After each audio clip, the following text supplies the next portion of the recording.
After 18 years of running the dental practice and building our patient base to over 300 loyal customers, the new owners decided I was overpaid. We need to adjust your compensation to industry standards. 30% less with no bonuses, they announced. It's purely business. I nodded calmly and said I'd need to review the terms. They panicked when I repeated, we need to adjust your compensation to industry standards.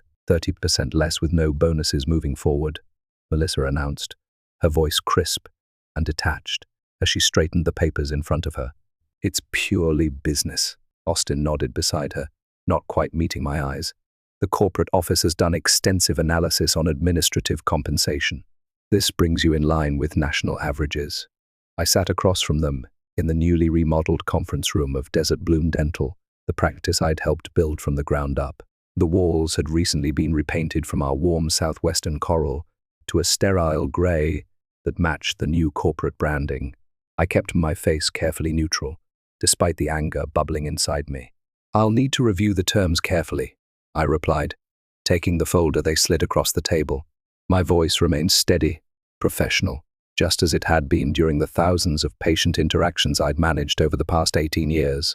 Of course, Melissa said with a thin smile, clearly relieved I hadn't made a scene.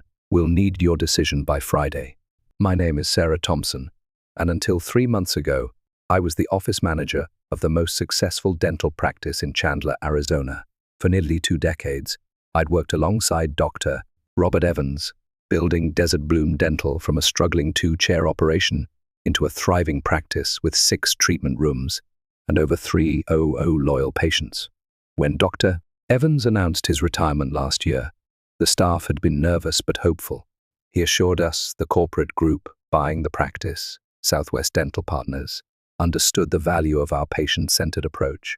They're keeping the entire team intact, he had promised. They recognize what makes us special. What Dr. Evans hadn't understood was that corporate dentistry operates differently. Numbers matter more than names. Efficiency trumps relationships. And apparently, a dedicated office manager with 18 years of experience could be reduced to a line item on a spreadsheet. As I walked back to my office, I noticed Emily, our newest hygienist, looking worried as she prepared her station for the next patient. "Everything okay?"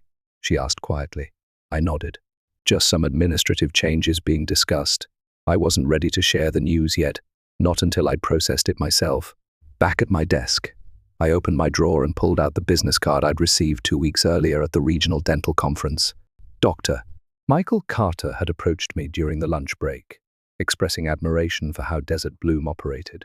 "If you ever consider making a change," he had said, "I'd love to discuss some ideas with you."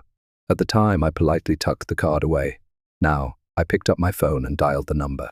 I've never considered myself irreplaceable. After all, in healthcare administration, the goal is to create systems so efficient that operations continue smoothly, regardless of who's managing them. But there's a difference between building reliable systems and building relationships. Systems can be replicated. Relationships take years. Dr. Evans understood this from the day he hired me, when I was a 32-year-old single mother with administrative experience but no dental background. He recognized something in me that went beyond my resume. "Sarah," he'd said during my interview, "I can teach anyone about dental procedures and insurance codes. What I can't teach is how to genuinely care about people." Over the years, I'd become more than an office manager. I was the face patients saw when they walked in, the voice that called to check on them after difficult procedures, the person who remembered their children's names and college graduations. I knew which patients needed extra time in the schedule, which ones required billing flexibility during hard times, and which ones would drive across town for their favorite hygienist. When elderly patients couldn't drive, I organized transportation. When families struggled financially, I found ways to work with insurance companies to maximize their benefits. When frightened children came in, I had special toys waiting and knew exactly which approach would calm their fears. My desk drawer contained 18 years of thank you cards, not addressed to Desert Bloom Dental, but to me personally. Austin and Melissa had been running Desert Bloom for 3 months now. They'd arrived with spreadsheets and corporate manuals, introducing efficiency protocols and patient processing improvements. Dr.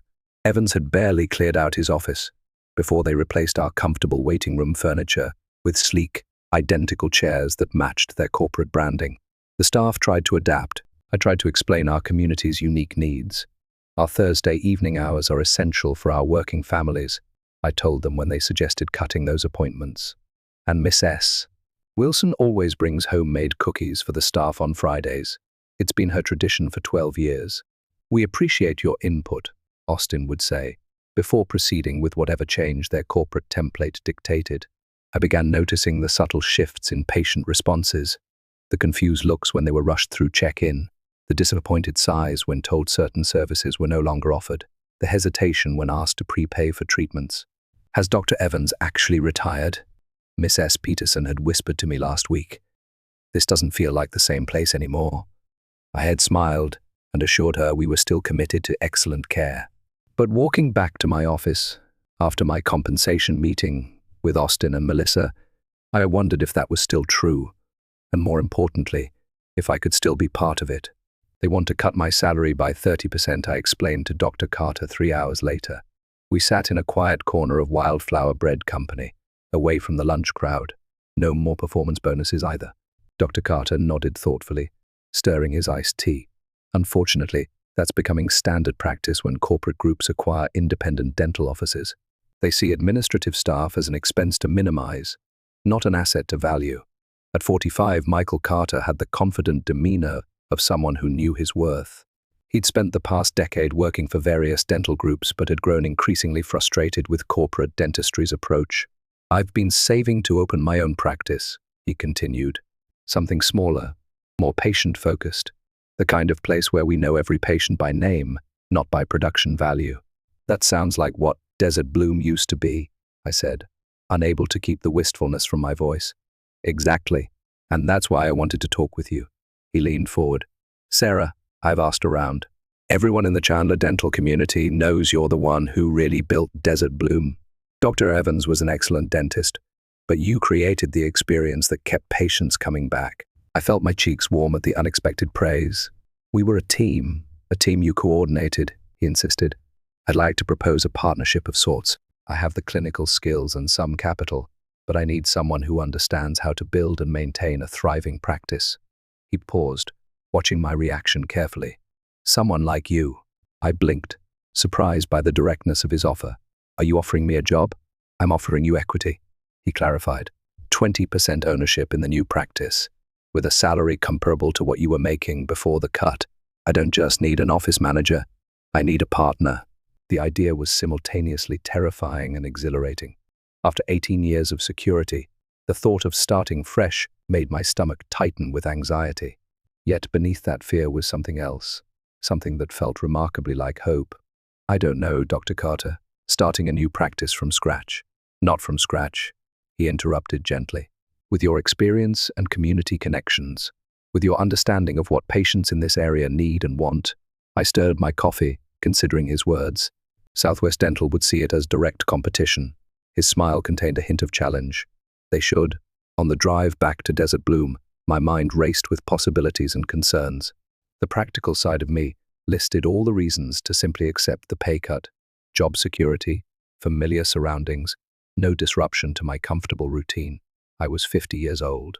Was this really the time to take such a risk? Yet, as I pulled into the parking lot and saw the new corporate signage that had replaced our familiar Desert Bloom logo, something hardened inside me. This wasn't just about money. It was about 18 years of dedication being reduced to a line item on a corporate balance sheet. My phone buzzed with a text from Dr. Carter. No pressure, but the vacant office space next to Desert Bloom just became available. Perfect location. Just saying. I couldn't help but laugh at the audacity and the perfect poetic justice of his suggestion. You're considering what? My daughter, Olivia, stared at me across our kitchen table, her fork suspended midway to her mouth.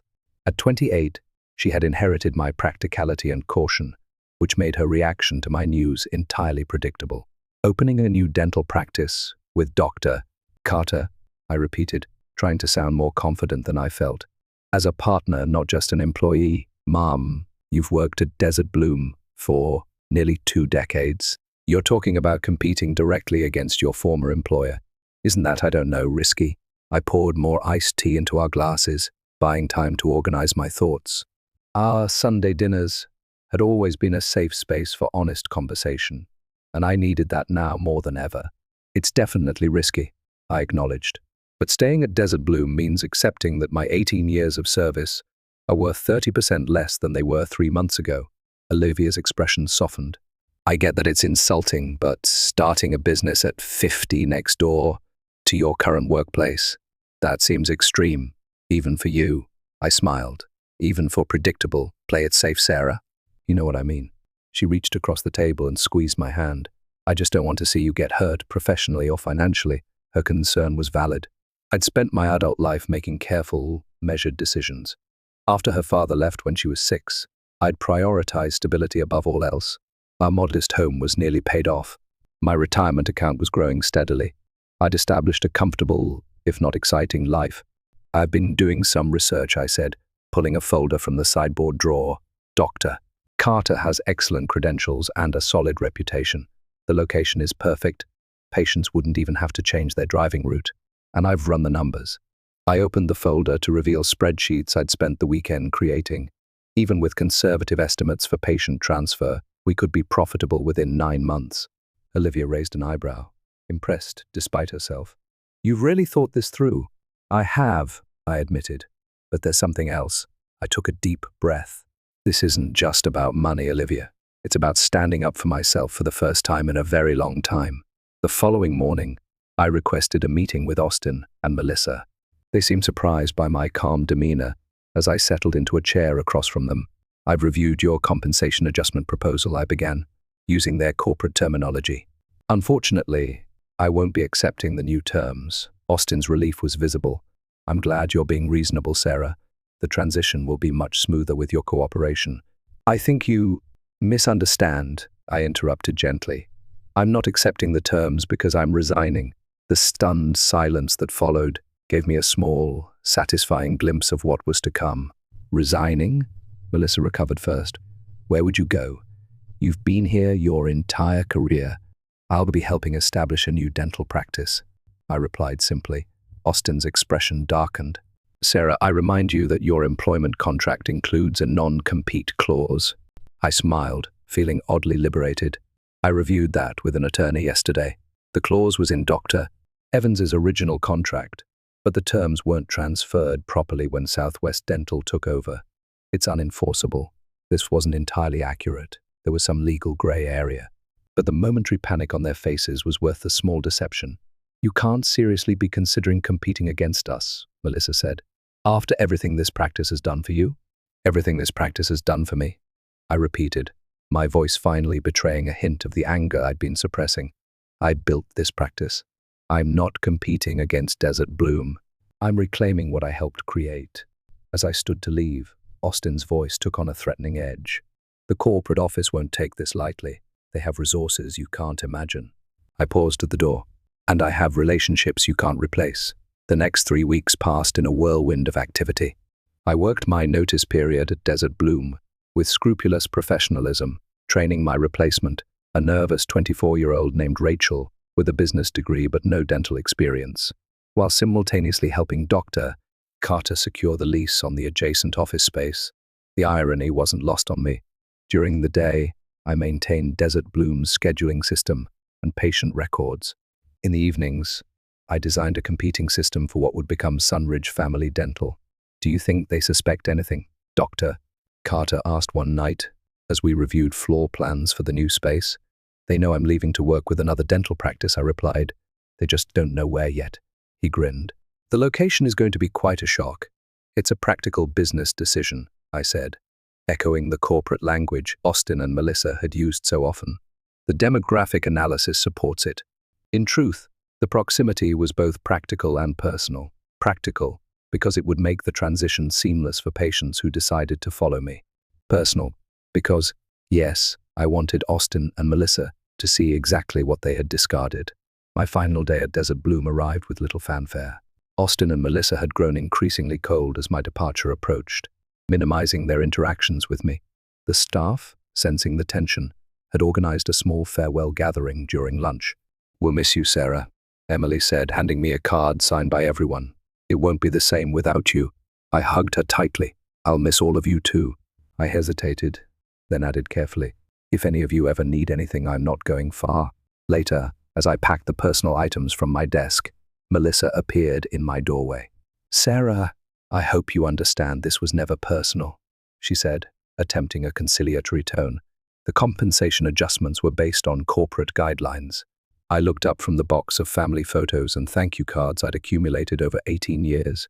"That's the problem, Melissa. Dentistry is inherently personal. These aren't just patient files. They're people who've trusted us with their health, their fears, and their families for years." She sighed. "The dental landscape is changing. Small practices can't compete with corporate efficiency and purchasing power. Whatever you're planning, it won't work." I closed the box and stood. "Perhaps. But I'm not trying to compete with corporate dentistry. I'm simply offering an alternative." As I carried my belongings to my car, I spotted Miss S. Wilson, the 82-year-old patient who faithfully brought cookies every Friday, struggling with the new automatic doors that had replaced our manual ones. "Let me help you," I said, setting down my box to assist her. "Oh, Sarah, thank goodness," she said, patting my arm gratefully. "Everything's changing so quickly around here. First those uncomfortable new chairs, then that complicated check-in computer." She lowered her voice. "And they told me they're discontinuing the emergency senior appointments. What am I supposed to do if my bridge comes loose on a weekend?" I helped her inside, feeling a fresh surge of determination. "Actually, Miss S. Wilson, I'm making some changes myself.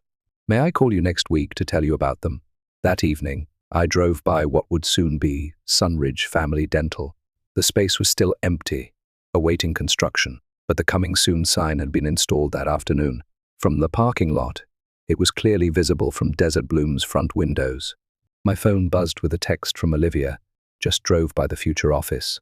Bold move, Mom. I'm proud of you." For the first time since Austin and Melissa had announced my compensation adjustment, I felt completely certain I was doing the right thing, not just for my career or my finances, but for my self-respect. The real work was just beginning. The transformation of the empty storefront into Sunridge Family Dental happened with surprising speed. Dr. Carter had secured a business loan based on his excellent credit and my detailed business plan, allowing us to create exactly the kind of practice we envisioned. While the physical construction progressed, I focused on building our team. My first call was to Emily, the hygienist who had seemed most disappointed by the corporate changes at Desert Bloom. "I can't offer corporate benefits yet," I told her honestly over coffee, "but I can promise you'll have time to actually talk with your patients, not just clean their teeth." "You had me at actually talk with patients," she replied, smiling. "The new schedule at Desert Bloom allows 15 minutes for scaling and polishing. 15 minutes. It's impossible." Within 2 weeks, I'd recruited Emily and 2 other staff members from Desert Bloom. I tried not to feel guilty about it. I wasn't actively poaching, just presenting options to people who seemed unhappy with the new management. The real challenge was approaching patients. Ethically and legally, I couldn't access Desert Bloom's patient records or directly solicit their clients. But there was nothing preventing patients who knew me from reaching out once they heard about my new venture. And in Chandler, Arizona, news traveled fast. "Sarah, I saw the sign next door. Miss S." Peterson exclaimed when she called my personal cell phone. "Are you really opening a new dental office with Dr. Carter right next to Desert Bloom?" "We are," I confirmed. "Our grand opening is next month. Well, count me in." When that nice young girl at the front desk told me you'd left, I nearly cried. "It's not the same without you." She paused. "Can you transfer my records from Desert Bloom?" "You'll need to request that yourself," I explained carefully, "but we'd be happy to help you with the process when you come in."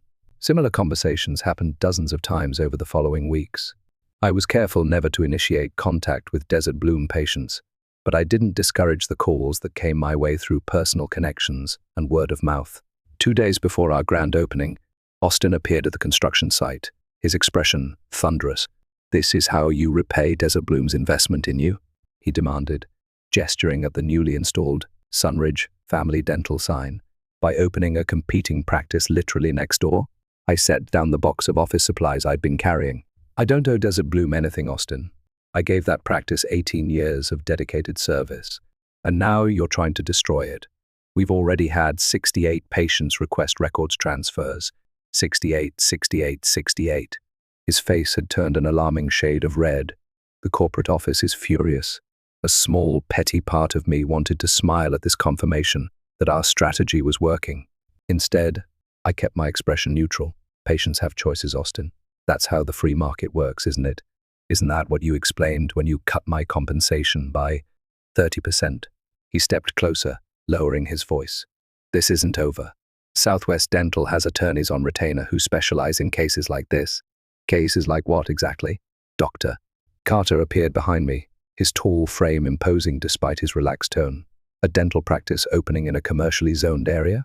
Patients exercising their right to choose their healthcare providers. Nothing illegal about that. Austin's gaze shifted between us. You've made a powerful enemy, he said finally as he stalked away. Dr. Carter turned to me with raised eyebrows. 68 patients already? That's impressive. It's just the beginning, I replied, watching Austin's retreating figure. The real test comes next week. I wondered if Austin and Melissa were finally beginning to understand exactly what and who they had undervalued. Opening day at Sunridge Family Dental exceeded even my most optimistic projections. We had scheduled 20 patient appointments, a reasonable number for a first day of operations, but the waiting room was consistently full as people dropped by to see the new office and welcome me to my new role. By lunchtime, we had scheduled 47 additional appointments for the coming weeks. By day's end, that number had risen to 83. This is unprecedented, Dr. Carter said as we reviewed the day's numbers. I've never seen a new practice generate this kind of immediate response. I smiled, thinking of the 18 years of relationships that had created this moment. It's not about the practice. It's about trust. From my new office, I could see directly into Desert Bloom's waiting room, now conspicuously empty. Throughout the day, I'd spotted Melissa watching our bustling reception area, her expression growing increasingly concerned.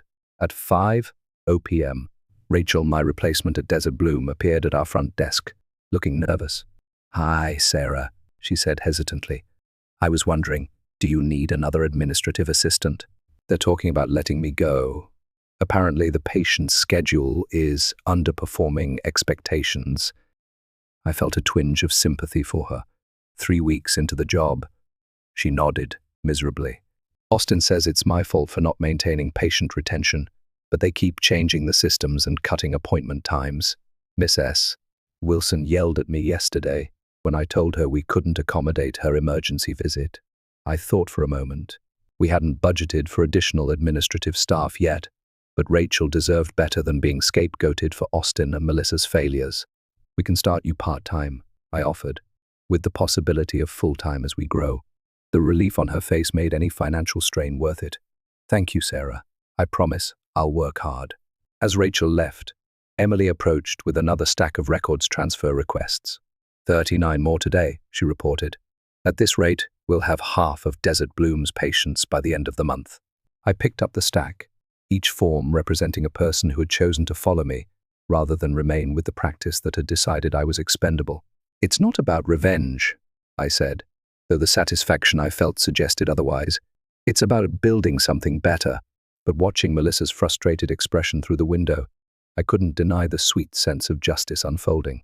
6 months after Sunridge Family Dental opened its doors, we had exceeded every benchmark in our business plan. What had begun as a risky venture had transformed into a thriving practice, with over 200 patients, more than 2/3 of them transferred from Desert Bloom. The impact on our neighbor was impossible to ignore. Through the dental community grapevine, we heard that Southwest Dental Partners was considering selling the underperforming location. Austin had already been reassigned to another practice in Phoenix, and Melissa was desperately trying to rebuild patient relationships that had deteriorated under her management. They're offering significant discounts to prevent more patients from leaving, Dr. Carter mentioned one morning as we reviewed our weekly schedule. Apparently, corporate isn't happy with the quarterly numbers. I nodded, unsurprised. Discounts won't solve their fundamental problem. Patients don't want to be processed like products on an assembly line. The difference between our approaches was evident in every aspect of our operations. While Desert Bloom now rushed patients through abbreviated appointments, we maintained comfortable scheduling that allowed for genuine interaction. Where they emphasized efficiency metrics, we focused on patient satisfaction and health outcomes. Miss S. Wilson now brought her famous cookies to Sunridge every Friday, and we had reinstated the emergency senior appointments that had meant so much to our older patients. The waiting room featured comfortable southwestern decor reminiscent of the original Desert Bloom before corporate rebranding had stripped away its warmth and character. One Tuesday afternoon, I looked up from my desk to see Melissa standing uncertainly in my office doorway. "Do you have a minute?" she asked, her usual confidence noticeably absent. "Of course," I replied, gesturing to the chair across from me. She sat down, hands fidgeting in her lap. I wanted to ask, "How did you do it? How did you build such patient loyalty?" The question seemed sincere, almost desperate. 18 years of treating people like people, not profit centers, I answered. "Honestly, there's no corporate template for that." Melissa nodded slowly. "I'm being transferred next week." The regional manager said Desert Bloom's performance decline is unprecedented in the company's history. I could have responded with satisfaction or smugness, but seeing her genuine distress, I felt an unexpected pang of empathy. "I'm sorry it didn't work out." "Don't be," she said, rising to leave. "You proved your point. I just wish we had recognized your value before it was too late."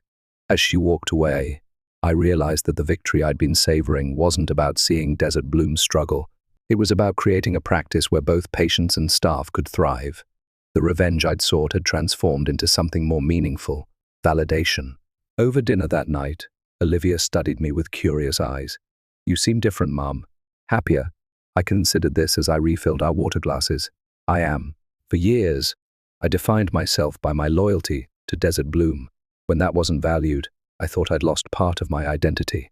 I smiled, feeling the truth of my next words. But it turns out I didn't lose anything. I found something better: my own voice. Olivia raised her glass in a toast. "To finding your voice at 50.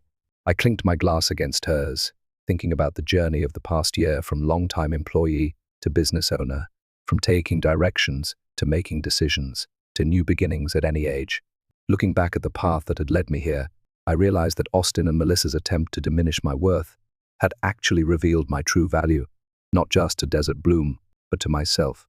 Their business decision had become my personal awakening, and for that, I was strangely grateful. The 30% pay cut they tried to impose had led to an abundant transformation in how I valued my own contributions. In the end, their purely business decision had taught me the most personal lesson of all. Sometimes, the greatest revenge isn't getting even. It's moving forward,